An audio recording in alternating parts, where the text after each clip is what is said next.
Hello, everyone. This is, I will try to continue this conversation, although hearing them, I wanted to jump on stage and also say something and contribute. But hopefully I'll do it in this talk directly and indirectly. Thank you, Omar, for the invitation, and thank you, Sharjah Art Foundation, for this, and for bringing me and my work into dialogue with what you are doing over the years. This is not a new conversation, it's not a new dialogue, but it has really also shaped my work and the kind of questions that I've been thinking about and writing about, from the Arab encounter with modernity and the question of the Nahda or the 19th century, and questions of collapse and the somatic and affect that I dealt with in my previous work, to the more contemporary work, which is about the Arab encounter with the digital and the questions of cyberspace, questions of the virtual, and the constellation of modernity in a new age, in an age where, as we've seen in the images from Akram, the desert is encroaching back on the modern structure. And what kind of return of this desert that we've always assumed to be perhaps the archaic, outside of time, the exotic, something that comes from some Orientalist fantasy. What does it mean for it to come back and encroach? How does it alter not only the way space and architecture and modern mathematics and design have been deployed to construct a living space, but also what kind of temporalities are coming back and forcing us to rethink of this question of time, either as a linear thing, as something that originates in the past, is present in the present and will continue into the future. So what kind of narrative can we think about in terms of time, in terms of our position within a certain temporal narrative? And by saying us, I don't only mean us as individuals, but also us as communities, us as political subjects, as members of political communities, as the nation state, as modern subjects that have evolved in this kind of encounter or ongoing dialogue also with modernity, at least starting in the 18th century with the Enlightenment and eventually the kind of colonial encroachment. So both a cultural exchange and intellectual exchange, but also a very violent encounter that has forced us somehow to carry the burden that you were talking about earlier, and having to deal with it and having to account for it. So this question of time, creating new time, I mean, in my most recent book, I ended up by saying there is a portal that has opened in this current time, and there is a portal into perhaps the archaic. There is a portal that has opened into, in the Arabic context, into the pre-Islamic. There is a portal that has opened into something that we felt we've done away with, or we moved away from. Those ruins, those atlal that Akram's work was showing, have somehow come back and have been reactivated through forms of writing enabled by the digital age, but also through forms of political transformations, encounters with otherness, encounters with what I'm working on now is encounter with the ghul, with the encounter with the monster, with the encounter that fundamentally question what does it mean to be human? What does it mean to belong to a certain community? Tribal, national, ethnic, religious, racial, and so on. So to think about the opening with Camus, and I'm thinking here of the kind of existentialist model of Camus and the absurd that Camus kind of goes into, that somehow we are in this kind of span, in this fixed span from which we cannot come out. And we have to, within it, make meaning. We have to create time within it. And today I would like to talk a little bit about finding ways or new strategies, and maybe talk about some tricksters and hackers, because this is also something that I've been interested in and working on, to see how we can, within this kind of time, this fixed span, we can maybe find meaning, we can maybe create new time, we can maybe think of new forms of intimacies that we feel are maybe lost because of our proximity to the machine, because of our proximity to the screen, because of the handheld devices. And thus the title of my talk, Holding Time, is not just simply holding time as holding it and stopping it, but maybe holding as a way of also holding a child. Maybe there are new forms of intimacies that we can also think about, and not just simply worry about being devoured by trolls and ghouls in cyberspace. So to start, I would like to give you a little few concepts on the origins of time, and maybe synthesize them a little bit in order to talk about our hackers and leakers and tricksters who might show us a way outside of this no exit, what Sartre would call no exit as well. And of course, we can think of St. Augustine, the Bishop of Hippo, one of the fathers of the Catholic Church, who in his Confessions says, well, he's one of the first ones who talks about this question of time and Genesis, going back to Genesis, and says, well, in the beginning, God created earth and the heavens. But if God is eternal and God is outside of time, then how do we talk about the beginning? The beginning is already an act that brings you into time. Calling attention to this colliding between that which is outside of time and a certain action, a certain event that brings time forward. That time is not something that always existed, but time is something that somehow is the outcome of a particular action. That in Genesis, the creation, the act of creation, and of course it ends with a rest, the idea that somehow time is the essential component of creation, that it is not just simply something that pre-existed, but it is created and creates with it all our understanding and the beginning of our experience of time. Another concept of time, and these are the comparatist association, I was thinking of Sophocles, Oedipus Rex. In the play, Sophocles presents this character, Oedipus, who becomes very iconic, of course, with Freud, with psychoanalysis. Of course, Oedipus becomes kind of one of the main figures that Freud uses to construct his narrative of the subject, the history of the subject, where the subject starts, how the past influences us, determines us, and what are the possibilities of salvation. And of course, in the play, Oedipus arrives and he has to save Thebes by solving the riddle of the Sphinx. There is a plague in Thebes, in the city of Thebes, and Oedipus has a short time to save the city by solving the riddle. By solving the riddle, and then of course by solving the riddle, he saves the city, defeats the Sphinx, this ghoul-like figure, and becomes the king of Thebes. But what we know about Oedipus is that Oedipus is the son of Laius and Jocasta, and that Oedipus had killed his father, and he would marry his mother, who is Jocasta, who is the queen of Thebes, by becoming king of Thebes.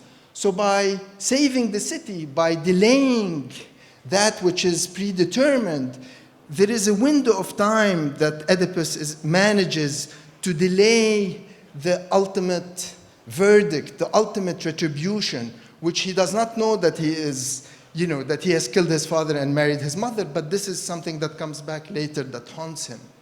So what Oedipus manages to do is he is a trickster up to a point. He manages to delay without knowing this verdict, this retribution, this past that determines him, and really leads to kind of his tragic unfolding at the end. In the Quran, if we think of time in the kind of Islamic context, we think of in Surah An-Nisa, there is إن الصلاة كانت على المؤمنين كتاب موقوت.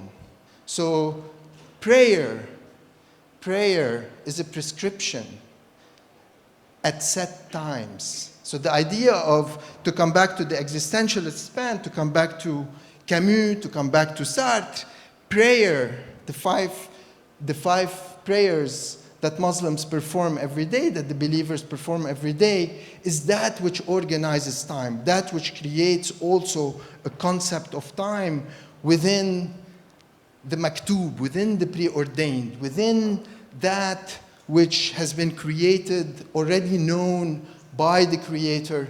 Prayer is that which brings in this concept of time through ritual, through the performance of ritual. Of course, this ritual, what prayer is in the Islamic context, storytelling is in the Arabian Nights. And here we go to another trickster who manages to delay, who manages to defer, who manages to tell stories, the 1001 Nights. Again, every night a story that is delaying a certain act of retribution, a certain act of finality, which is, we know from the story of Shahrazad and Shahrayar, she has to tell a story every night in order to escape death at dawn, because Shahrayar has been traumatized by his previous wife, and every night he marries a virgin that he executes after the wedding night at dawn.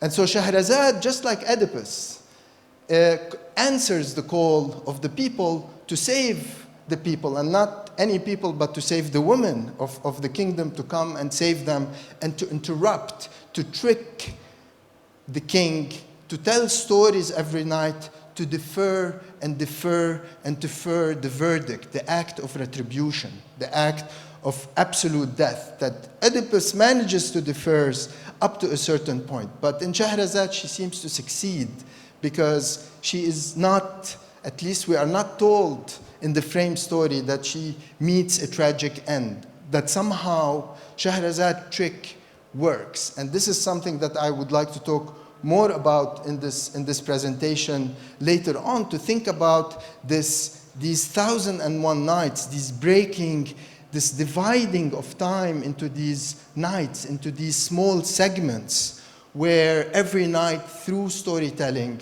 through adab, literature, but also art in this context, time is somehow deferred. And how do we think of these multiplicities of deferrals?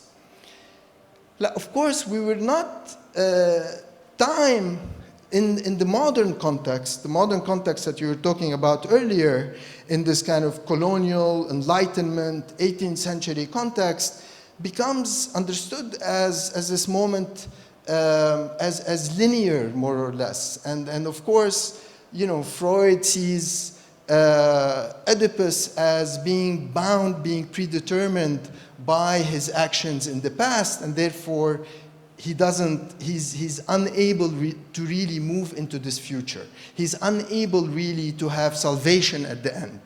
Despite his attempts to kind of interrupt, defer, there is a moment of doom at the end.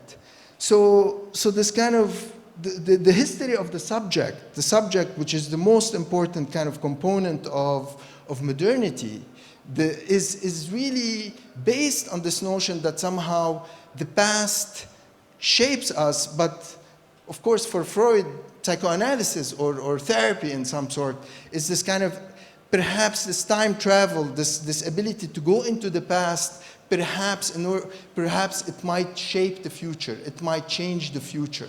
But definitely the past is something that is fixed, something that is there, something that we need to go back to. Freud thinks of the subject as creates this notion of the unconscious as something that is veiled, something that might be expressed through symptoms, through acting out, through various forms of expressions, as a repository of the past that continues with the subject.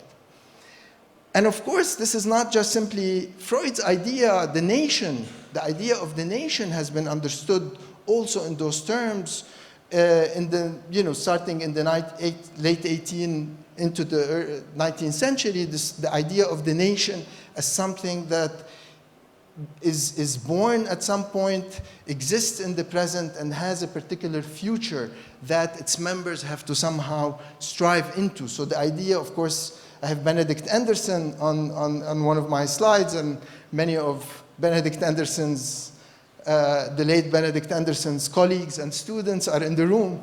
So Benedict Anderson started thinking about the rise of nationalism, the nation, as this kind of receptacle of these subjects, of these modern subjects, as something that also goes through time, goes through secular time, goes through a time that somehow is no longer about salvation in a kind of a transcendental fashion, but it is about salvation in a political way, through the building of a nation, through institution building.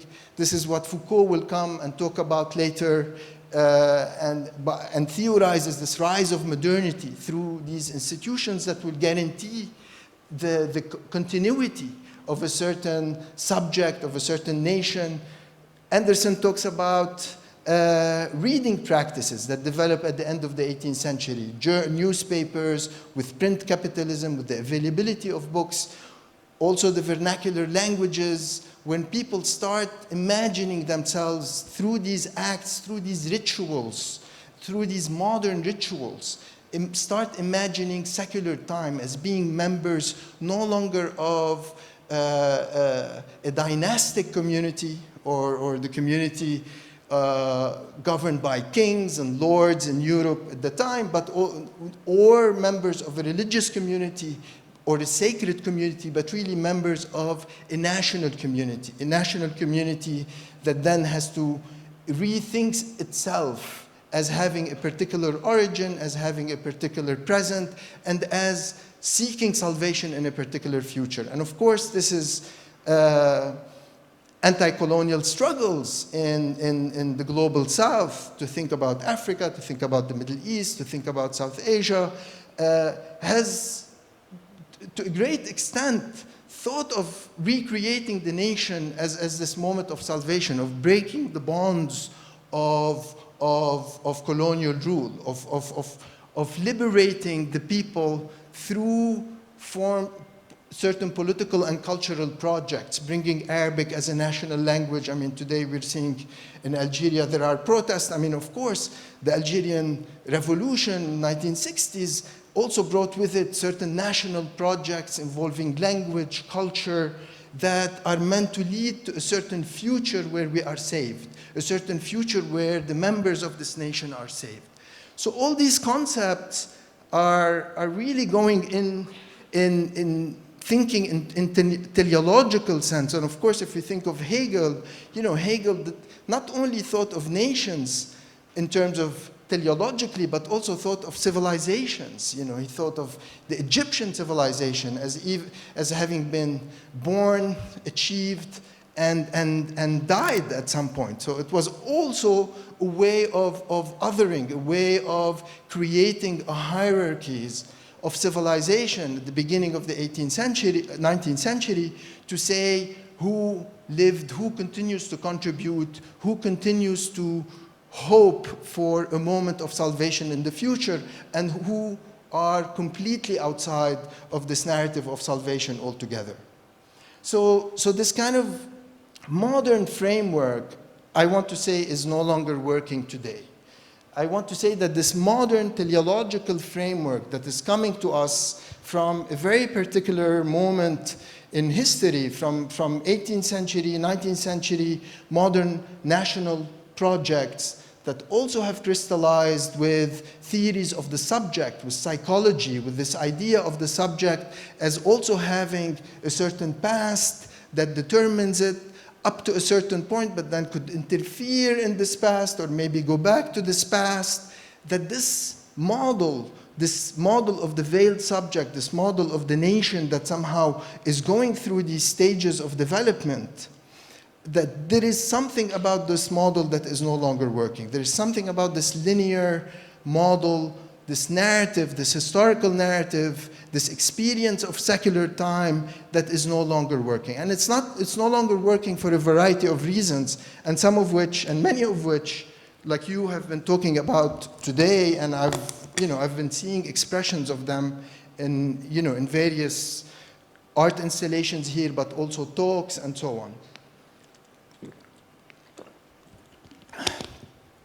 And I want to give you an example. In 1990, when the war ended in Lebanon, we had our late Prime Minister, Rafi al-Hariri, who came and said, this is the time to exit war and to enter into the future. It's very interesting. الخروج من الحرب والدخول في المستقبل. Exiting war and entering into the future. And of course, this kind of reconstruction project where all the critique of this reconstruction project through the discourse of memory, through the discourse of memorialization, of healing, of revisiting the wounds of the war. Again, think of the Freudian subject that has been traumatized and needs to somehow go back and deal with this trauma in order to move forward, in order to be saved in the future. That somehow this discourse of return, this discourse that imagined this narrative, is no longer viable. That there is some form of exiting the war and entering into the future as something that is in itself salvatory. That's something that somehow saves us. So there is a form of reconstruction that is no longer that doesn't assume a return into the past, that has somehow moved us outside of a certain order, that in order to somehow move into the past, we have to arrange, reorganize, make sure that the past has been healed, has been addressed. So all our attempts and ideas about healing that comes to us from psychology, from psychoanalysis, from all these theories of the self, of the subject, of the nation, of the working through, that somehow they are no longer necessary.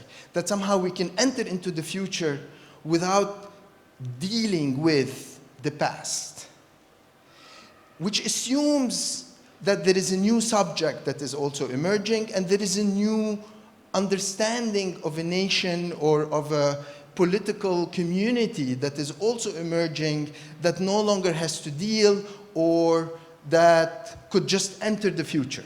So here we're thinking forms of neoliberalism, forms of reconstruction projects that we are also seeing here today, in the current landscape, from Syria and elsewhere, where somehow reconstruction is really kind of an exit that allows us to immediately enter into this future without working our way into it by respecting this chronological order of the past, the present, and the future.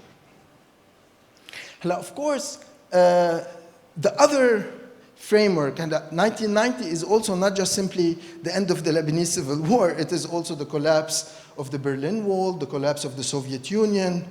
It is a moment in time, it's a collapse of a certain left that really we need to think about in terms of changing or rethinking this constellation of modernity that has been centered on nationalism, anti-colonial struggle, secular time. All this constellation of modernity is put in question, begins to be put in question in radical ways starting in the 1990s. Of course, the 1990s, it's also the advent of satellite television and the revolution in communication technology, and gradually the internet, and where questions of time and the experiences of time are no longer, it is not simply Reuters, you know, it's a telegraph, but it is really moments of instantaneity, experiences of simultaneity that are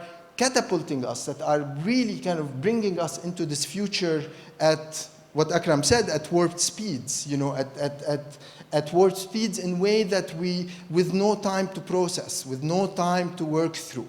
So here you have a kind of a coinciding of historical developments, ideological developments, and technological developments happening at the same time and are contributing to altering our experience of time and our ability to think of ourselves as subjects, but also as political subjects that experience time and the time of the nation or the time of the community in particular ways. And of course, the last line here on my slide is Bergson to Deleuze, who are these thinkers who were bringing us back to think of something that resembles the previous model, the pre-modern model, where it's the Arabian Nights, where every night is one increment of time that has to be somehow multiplied,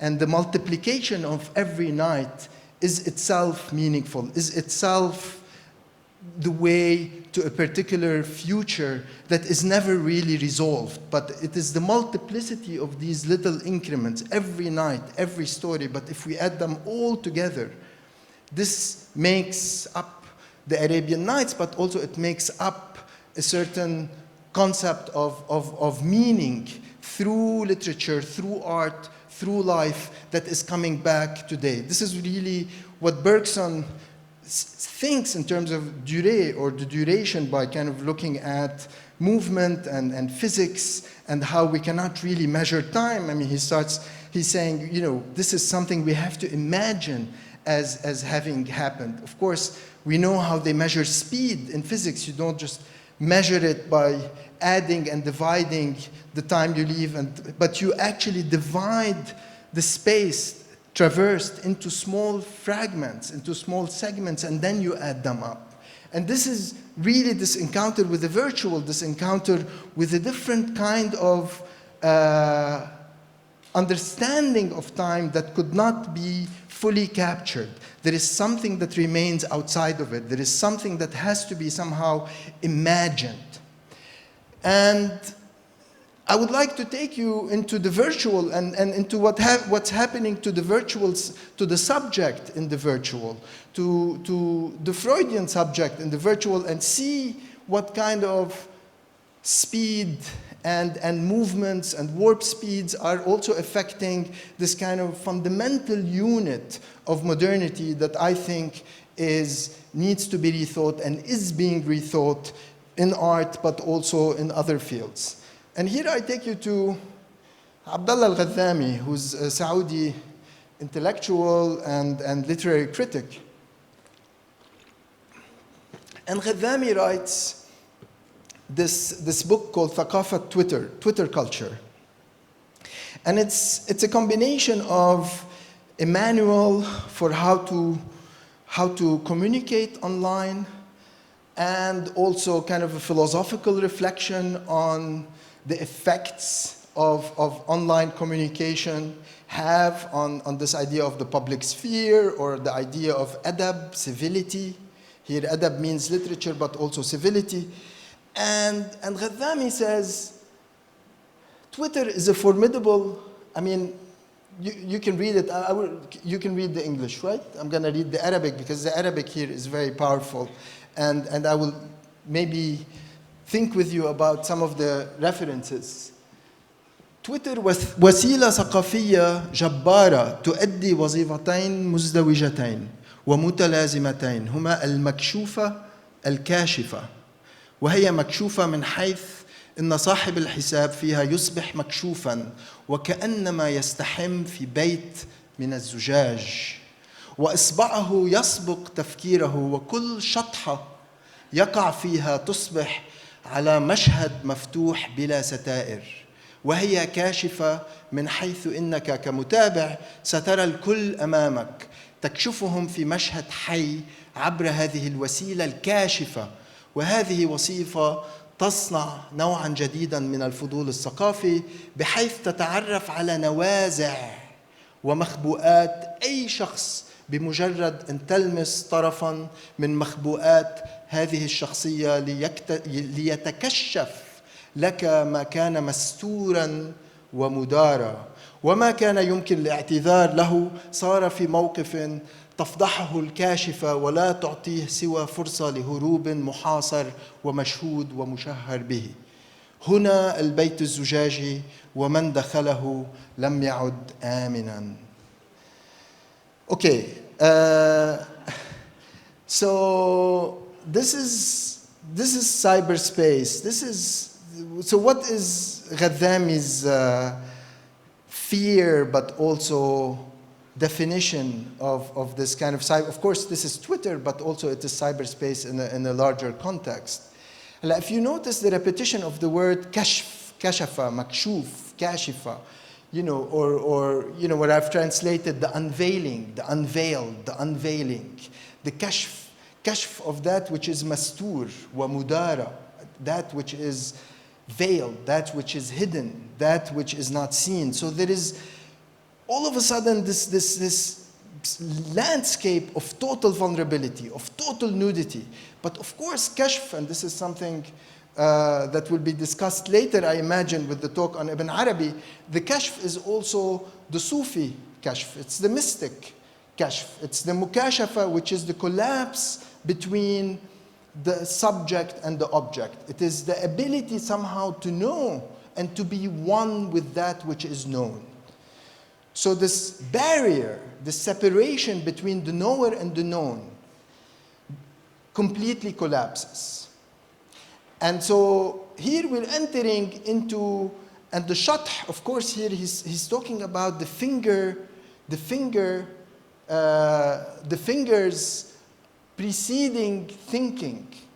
And of course, this is also, the shath is also the kind of the language of the mystic, is the language of the Sufi that Adonis wrote a whole book about on Sufism and surrealism, but it is also the automaton. It is also the surrealist practice of producing art. So there is something that is not just simply subject to this kind of rational thinking mechanism that the modern subject that we think of, that is born and exists and will be in the future, that this kind of historicized modern subject, that there is something about the fingers, about writing, that comes into the machine and expresses itself through it. And the body, the circuitry of the body, the mind, the thinking mind, the heart, the fingers. In the book I talk about the lisan, the tongue, the mouth, that you have a new circuitry of the body that also is bringing with it a new form of temporality, a new form, a new constellation of time, and also a new historical temporality at the same time. Of course, what we're dealing with Ghazami is a very fragile, very vulnerable subject that is completely exposed, that's feeling naked, that is feeling that there is nothing that can be hidden, nothing could be veiled. There is this complete collapse of the veil as a fundamental component of the modern subject. And if we think of Freud, the idea of the interiority, the subject who has interiority, the psyche, the feeling, the inside, what I feel inside, which is so much part of our understanding of ourselves as modern subject, here is collapsing.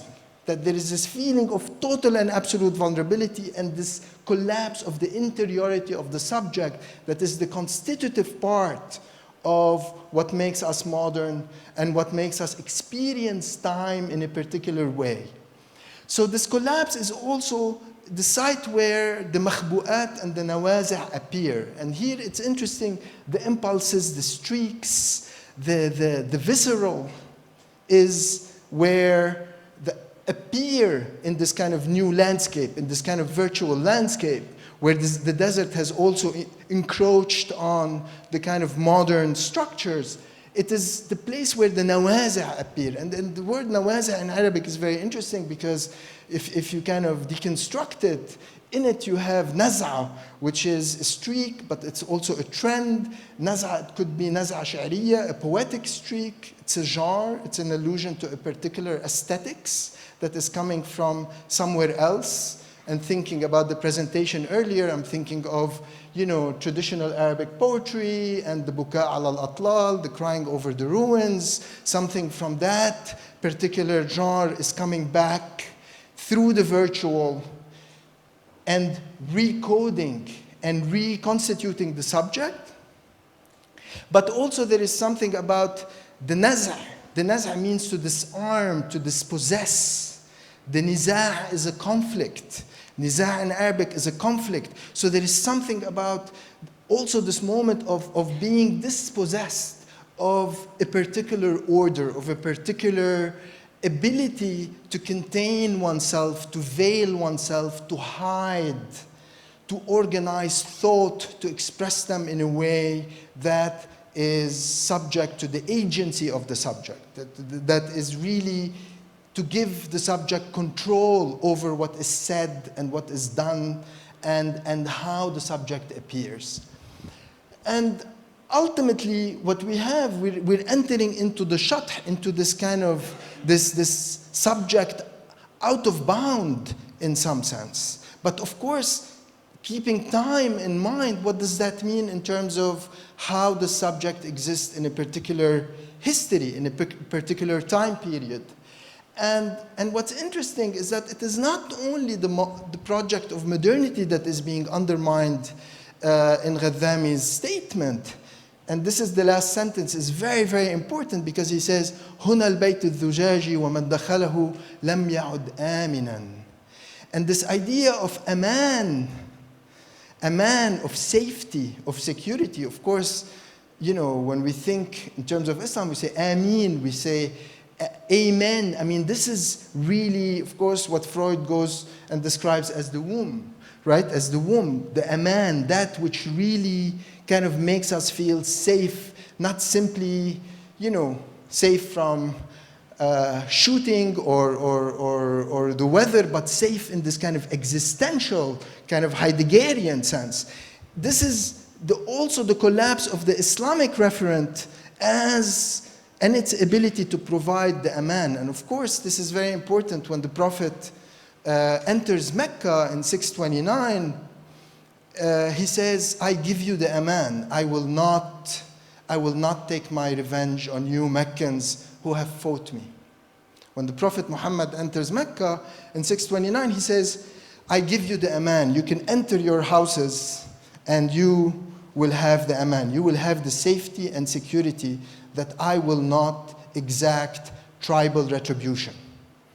So what we are seeing here is that this collapse of the aman, this collapse of this pact of safety and security is not just simply the collapse of the Freudian subject and the modern project, but it's also the collapse of the Muslim covenant that was supposed to interrupt tribal retribution, where you kill one member of the tribe and then, you know, they have to kill someone else, and it's blood for blood. That Islam bringing hilm, combating jahl, right? Jahl, jahiliyyah, the idea of the passions that is seen as this kind of, you know, place where blood has to be exacted by blood.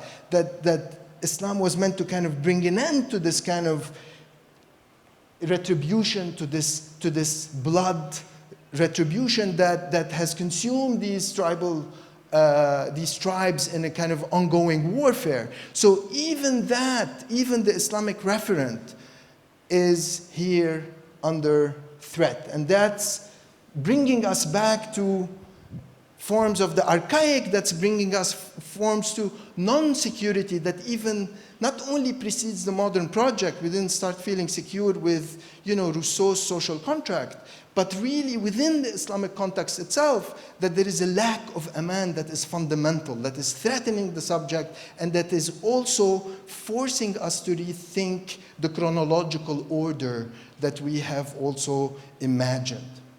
And so what is this lack of security that this kind of digital subject is experiencing that is so unsettling for this digital subject. And this is where I'm going to, this lack of aman is also, I'm forced to go as a critic into the archaic. I'm forced to go into the pre-Islamic. I'm forced to go into the mythological, just like we started with Oedipus and the Sphinx. And where I'm going with this is to the ghul. The ghul is this kind of structure of anxiety where that unsettles the travelers in pre-Islamic Arabia. It's the fear of travel. The ghul is this kind of mythical creature that might devour you when you step outside of the tribal land. It is the encounter with the unknown. It is the encounter with the other. It is the leaving home and venturing into the unknown. And this is really the anxiety. It's the encounter of this mythical creature that changes shapes, that is shape-shifting. And of course, it has been, it has been fictionalized in various superhero shows, Russell Ghul. And this ghul that is coming back, this is a kind of an announcement for a Netflix, it's a British series about this terrorist in India who ends up being the ghul, and of course he's being interrogated and turns out to being the ghul. That the ghul is the beast. The ghul is also a structure of anxiety very similar to the Sphinx in Oedipus Rex and Sophocles. But the ghul is the trolls that Ghazami is warning us against in his kind of definition on Twitter.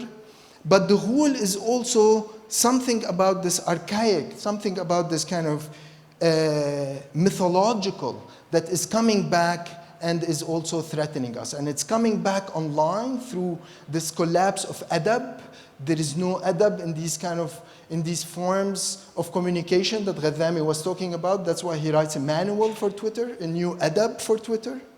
How can we discipline these forms of online communication where the visceral is coming out, where the mythological is coming out, where we do not feel safe? But it is also a new kind of temporality. And what's interesting about the ghul is that the very word ikhtiyal in Arabic comes from the word ghul, to be assassinated. Assassination, because the idea is that the ghul somehow takes you by surprise and there is no time for you to save your life. This idea of being overwhelmed, overcome by the ghul, that collapses any form of reflex on your part, survival reflex on your part to counter this. This is something that you cannot protect yourself from. But the only thing, or the only people that were able somehow to trick the ghul, to defeat the ghul, were the Sa'alik, were the brigand poets of pre-Islamic Arabia like Shamfara and Ta'abbata Sharran, who were also ghul-like, who were also kind of lived in the wilderness. They were excluded from the tribe. They used to raid the tribe for food. I mean, these ghul-like antisocial character who identified really with the hyenas, with the vultures, who were not kind of, the beautiful horse of Umr al-Qais. They were not really kind of the normative. No one really knew. They were perhaps racially mixed, or they were born in kind of, they were thieves, they were queer in some way. And these are the ones who are able to trick the ghul because they understand how the ghul functions, because they also live in the land of the ghul. They live outside of this tribe, they live in the wilderness, and they are able to trick the ghul. Of course, we've seen other examples. I mean, to think of Odysseus. Odysseus was able to trick the Cyclops in the Odyssey, for instance, because, there is a certain logic, there is a certain justice that the ghul follows, or that these kind of mythical creatures follows. Of course, the ghul, as this mythological that is coming back, and the virtual that is really fascinating, that is bewildering, but it is also at the same time terrifying. And this is what's interesting about Ghazami. Ghazami is this kind of, established intellectual who has particular training, opening a Twitter account and kind of embracing this new technology, but is also terrified by it. So this fascination with the new, this fascination with the virtual, this fascination with what I call also with the ajaib, with this kind of, with this space and creatures and time that is outside of the norm, outside of our kind of chronological order, outside of our constellation of modernity, outside of our narrative, is also a space of ajab, of ajaib, of bewilderment, of marvel. And this is where I want to also take you and think about this return into this space or into this landscape of the marvel, of the bewildering, but also of the terrifying, the bewildering that can both kill you, assassinate you, اغتيال, unsettle you, but at the same time could bewilder you and fascinate you. So there is this kind of, almost kind of an attraction and a repulsion that exists. And of course, the whole genre of Marvels that have given us the Incredible Hulk and that have given us Spider-Man is tied to a particular genre in Arabic and Indo-Persian, Arabic, that comes from this genre of the ajaib. The ajaib, of course, that were mentioned in the Quran as being, the monuments of nature, these grand monuments, the ajaib, the seven ajaib, right? The seven wonders of the world. But also something that started out that the geographers were describing by traveling to India, by crossing the seas, and describe, it was like the early geography of the time these travelers were describing, that soon enters into a literary genre about the fantastic, about the marvelous, about the ghul and the afrit, and all these kind of, wondrous figures that we see in the Arabian Nights as well. The Arabian Nights, this space of ajab, the space of the mystic. In my book, I talk about ajab as also how hacking happens. Is it jinn? How these access to information is happening behind closed doors, as creating forms of ajab, as creating wonderment, as bewildering those who are experiencing them.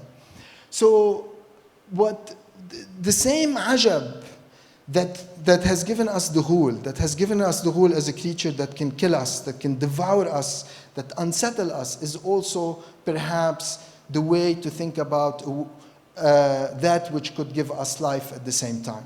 And the ajab that enters into the Arabian Nights as well, and the story of the Arabian Nights is very interesting, because the story of the Arabian Nights and the frame story, we have Shahrazad, to come back to it. Shahrazad tries to save the people by marrying the king, this king that seeks to exact retribution, that seeks to take revenge every single day by marrying a virgin and killing her at dawn. She seeks to interrupt this logic of retribution. But of course, she cannot interrupt it. All she can do is to delay it, is to defer it for one night, and defer it for another night, and defer it for another night. So what we have in the Arabian Nights, and of course in the Arabian Nights, there is a logic of retribution. So there is, a king whose wife has betrayed him with another man, and he has to exact punishment. He has to get his revenge, blood for blood. You cannot argue with this logic, and this is something we see it with the Cyclops in the Odyssey. You cannot argue with this logic. All you can do. So there is an acceptance that there is a logic of blood, of retribution, of debt, that if you do something, especially with these afrits and these jinns and these ghuls and these tyrannical lovers and kings in the Arabian Nights, you cannot argue with their verdict. You cannot counter their verdict. You cannot say, but I didn't do this, or I did this. You cannot argue with it. All you can do is to defer it. And how do you defer it in the Arabian Nights? you have to first show there is a lot of crying in the Arabian Nights. For those of you who read it, the first moment is feeling. The first moment is a moment of crying. So here's a genie who comes out, he says, you killed my son. And it's like, what did I do? I didn't do anything. It's like, no, you killed my son. He was passing by and you killed it. So of course there is first the moment of remorse. There is the crying. And then the second is the moment of debt. You say, well, you cannot kill me right now because I have debts. And debt here is both blood and money. This is what's interesting, dain, this idea of dain. So I have other debts to other merchants that I owe money to. I have to do this with my wife and kids and so on. And you need to give me time so that I deal with my debts, and then you can kill me. And this is the story of the merchant and the demon, one of the first stories of the Arabian Nights. And the story of the merchant and the demon is this merchant is sitting, traveling, sits by the side of the road, and he takes out dates. And he eats a date and throws a pit. And a demon comes out, a afrit comes out, and says, comes out at him with a sword. And he says, I'm going to kill you. He said, but what did I do? He said, that pit that you threw hit my son, who's like a jinn who was kind of in that same spot, and it killed him. It touched his heart and it killed him. He said, you must be crazy. I mean, I just sat by the side of the road and I just ate a date and I threw the pit. What do you mean? And of course, here's the merchant trying to argue with this afrit, with this kind of creature who has the archaic logic of retribution, a sense of justice that cannot be argued with, that cannot be countered. So the merchant tells him, well, okay, give me some time because I need to go and settle my debts, say goodbye to my family, and then I come back and then you can kill me. So he goes, he says, okay. So he understands, the Afrit understands the logic of debt. So he lets him go, and then the merchant, a year later, comes back to the same spot, and there are these three men who come and see him. And he says, what's your story? He said, well, I'm here waiting for the Afrit who's gonna come and kill me. And of course, these three men each has a story. Each of them has a story. One has a gazelle, everyone has a story, and they wait with this merchant to see what's gonna happen to him. So the Afrit comes, and bringing his sword, he says, now I'm going to kill you. And one of the old men interrupts the Afrit and tells him,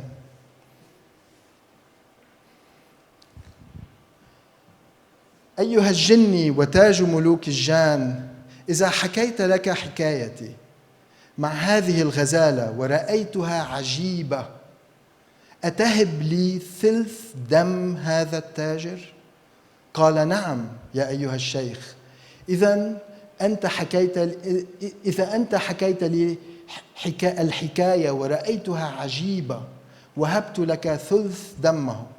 فقال ذلك الشيخ الأول اعلم أيها العفريت أن هذه الغزالة بنت عمي ومن لحمي ودمي. And continues on with the story. So what do we see here?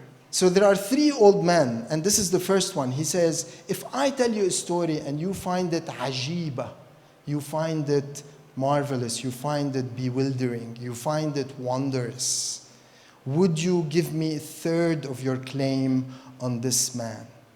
And of course, every old man, there are three of them, everyone will come and tell a story, and they buy the jinni's claim on the merchant.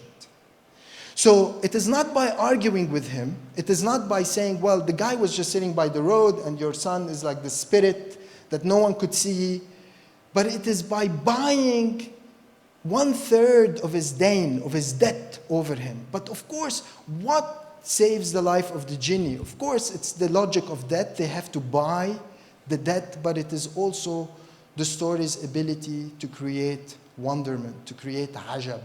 If I find the story ajiba. So it is also about this idea that the jinn responds to ajab. So the ghul, the afrit, you know, those who could also kill us, the trolls online, but also those who don't give us time, or those who judge us and seek retribution and revenge.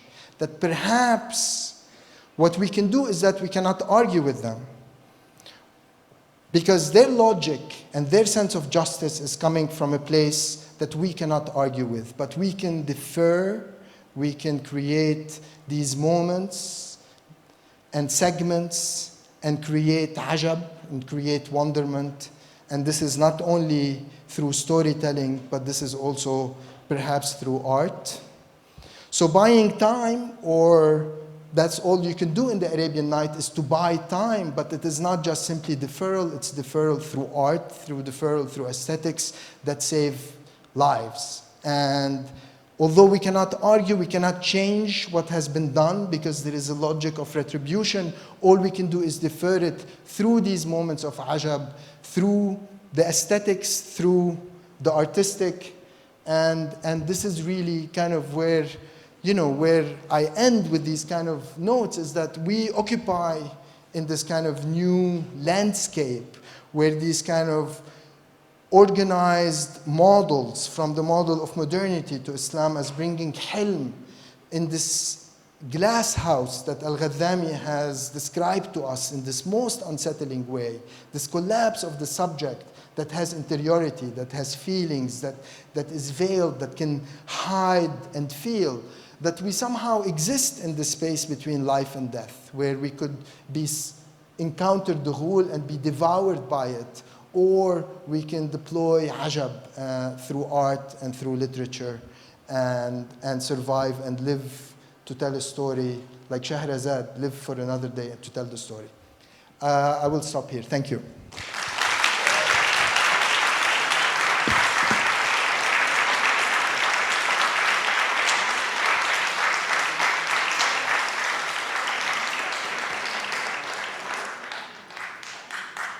We have time to take 2 questions maybe, and then we'll break for lunch. Is anybody in the audience who would like to ask a question? Then I would maybe encourage you to, oh, here it is.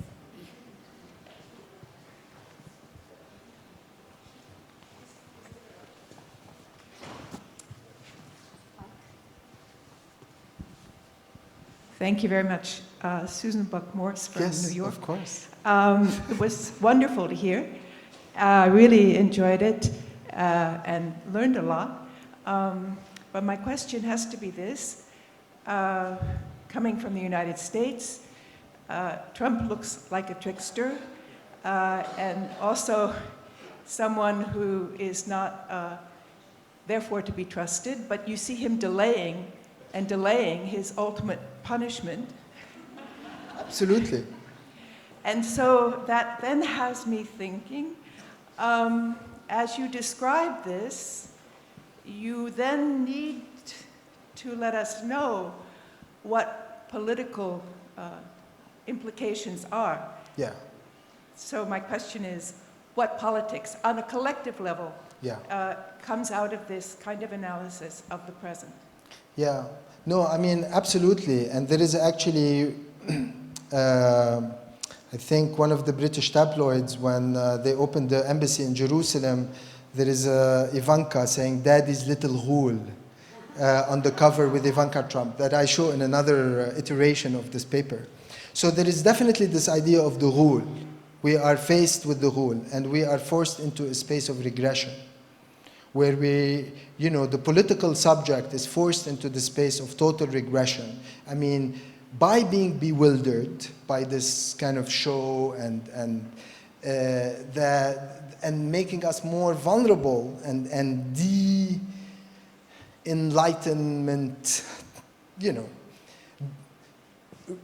basically undermining the whole conscious, rational, you know, public sphere, Habermasian subject that needs to kind of become aware and intervene.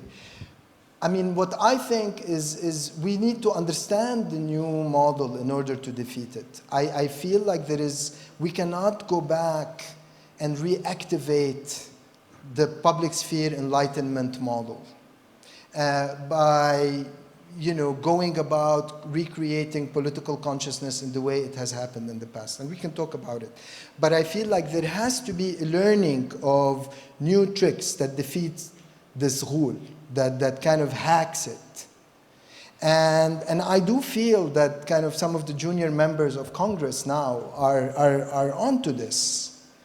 There is a performance that is also kind of pushing against another performance that is also troubling it, creating unsettled spaces where the establishment is being unsettled and has to respond. So I do feel that there is a way of defeating this rule that is bewildering us and is also oppressing us in many ways, and building walls and all these things. So I feel like this is the space to kind of recognize those acts of hacking and maybe try to theorize them and eventually think of a collective form of confrontation, but we cannot do it by going back and recycling certain models of the left and the public sphere. I mean, because the institution also that sustained those models no longer function in the same way. I mean, we were talking earlier about the institution. So this kind of encounter that Ottobong was talking about between the colonial modern structure and the ritualistic, what Akram describes as, I mean, also, I don't want to say the local, because the local is also modern and non-modern and all these things at the same time, but in the sense that it's this encounter with what we have understood as being the road to salvation in a national, anti-colonial way, especially in this region here. But we have to think of new ways of confrontation, both here in the region and, of course, where we live.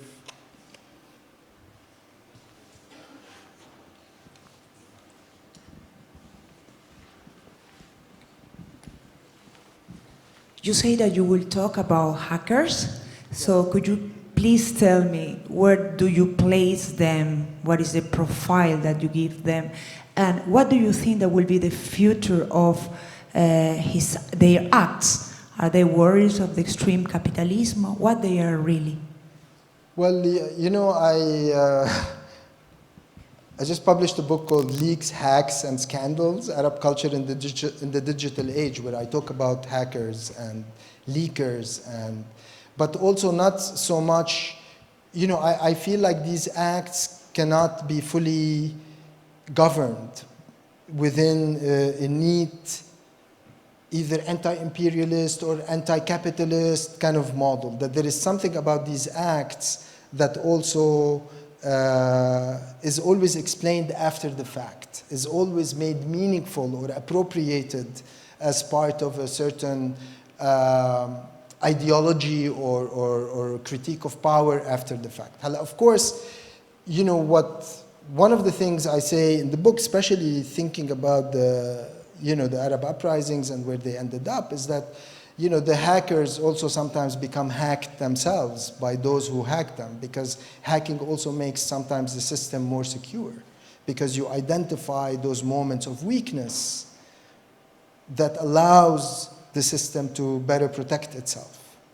So I don't have kind of one kind of simple explanation of this, but I feel like you've entered into a kind of a landscape where there is a hacking race that has the possibility of subversion, but perhaps the subversion, again, is not salvatory, is not, to come back to what I was saying earlier, that creates salvation, that somehow, the Arab uprising neatly removes the dictator and brings about democracy and mends the nation and heals the nation, as if that's possible. But there are perhaps acts of subversion that we need to start thinking about them differently, that we need to understand them no longer in this kind of chronological order that is leading the people into some sort of state of of bliss with human rights and dignity and so on and so forth.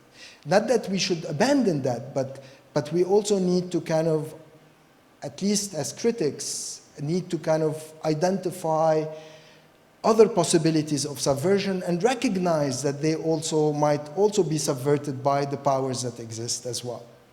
I mean, of course, the whole WikiLeaks and how that evolved.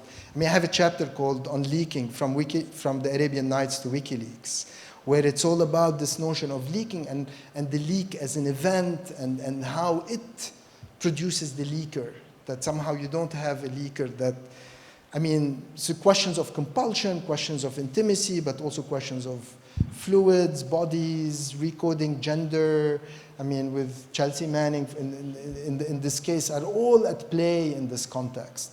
That we cannot just simply think of it as who's hired by whom to do what, and whether that job actually leads in or has the wanted political effects. So the intentions of the author or the intentions of the hacker or the leaker are not always guaranteed.